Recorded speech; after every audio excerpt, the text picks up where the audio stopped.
Happy Friday, friends! I hope everyone is having a good day. For today's cards, I'm going to use Papertrey Ink Friendship Jar Holiday Fillers Stamp Set. I'm going to use the candy canes image from the set.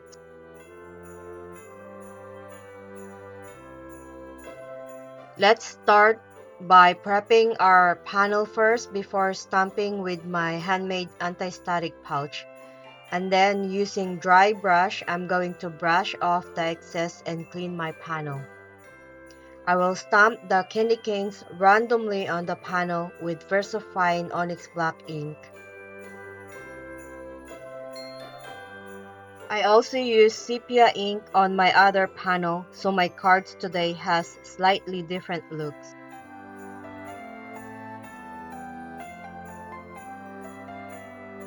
After stamping, I'm going to emboss this background with Wow Clear embossing powder.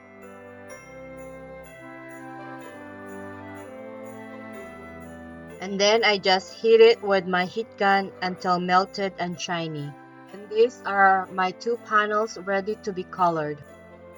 I'm going to add the background color first, and this color is Daniel Smith Cobalt Teal Blue.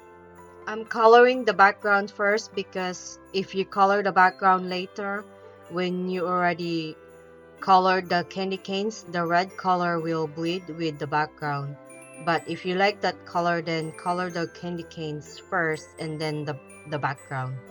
I said that because I'm using zigs and the red markers bleed a lot even just touching it with a little bit of water.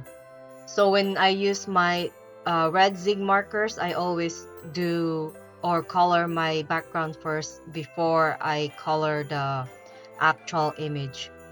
I'm going to color just this group of candy canes here to show you how I colored them, and then I'll just color the rest off camera.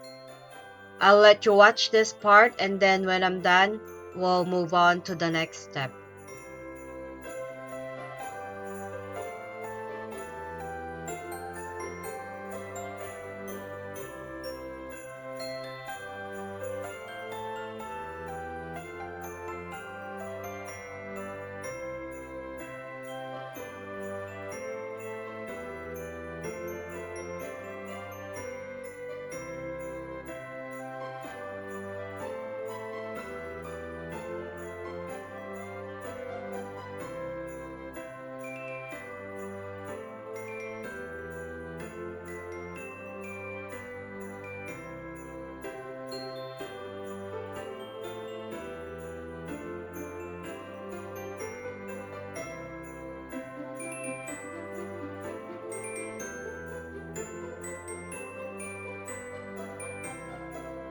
So these are my two panels. This one I use Versafine Sepia ink, and this one is the Onyx Black. I cut this sentiment before, so I just butt them together and stick it on my clear block and use it as long sentiment again. I'm going to ink up my sentiment with a Versamark ink on a Papertrey ink pure poppy cardstock. And then I'm using both ends, and so it will be easier for me to cut them later. And then I'm going to emboss this with Wow Opaque Bright White embossing powder. And then all I need to do is melt that powder with my heat tool.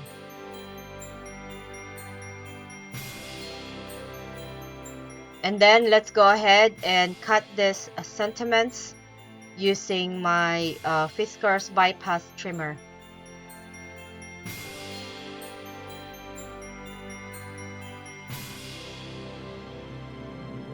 Before I adhere the sentiments on my panel, I'm going to distress the edges with Vintage Photo Distress ink, and I'm just using my ink dauber here to apply the ink on the sentiments. And then I'm going to die cut this panel with a stitch rectangle die.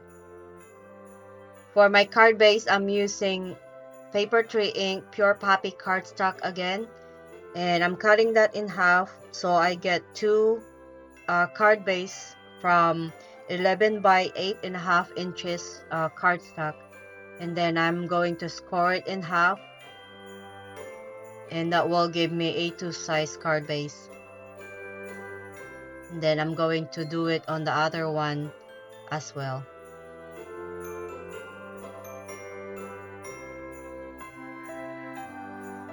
Let's go ahead and adhere this panel on our A2 size card base. I'm adding a little bit of liquid glue here, and then we'll stick that down on our red card base. While removing the release paper, I use clean scratch paper to hold the card because the ink is still a little bit wet on the panel. I don't want to ruin it by touching it with my fingers. I had a lot of ruined cards before because I touched the wet ink sooner, so I tried to avoid that. For this one here, I didn't use scratch paper to hold the card because that one is already dry. And then we can adhere our sentiment in the middle of the card. I'm going to pop this up with foam tape, and then we'll just stick that down in the middle. For the inside of the card, I die cut another panel with stitch rectangle die, and then I'm going to stamp the candy canes, the top of the candy canes, with Hero Arts red reactive ink. The stamp set also has this small sentiment, so I added that small sentiment next to the candy canes. And then I'm just going to adhere these panels using dry adhesive in the inside of my cards.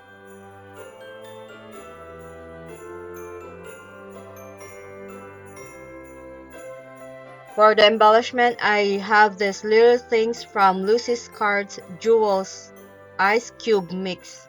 So I just scatter those ones in front of my card, and then I'm going to adhere them using glossy accents.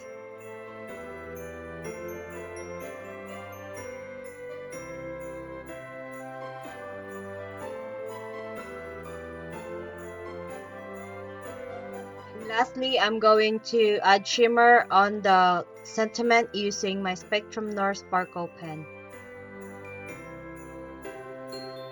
And my cards are finished. I like that these two cards has a slightly different look because of the inks I use. So which card do you think you like best? Is it the black ink or the sepia ink?